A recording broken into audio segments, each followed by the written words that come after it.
Gallai ta in sa chu ki lamkai hobou ka het cho ken mi dang ka het kha an chang chu CSO ho to MLA to thing nu ki tho to che na ami pi ding share chun amo cho wa u chu chi a chu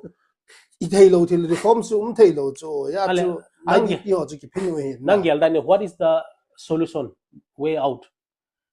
law rule guideline dung ji ya chi ma zo si bol le conflicting ma cham lo chu idu am ji over mi idu am ji wa pop set ji over chu na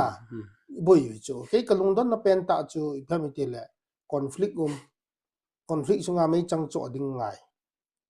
kap ding ngai plus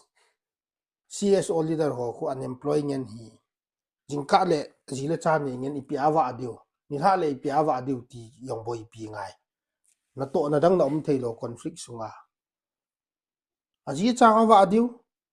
mấy lo front line cặp điu hay liệt điu plus building nó cái sao chỗ chỉ cho các việt này lệ na mà hi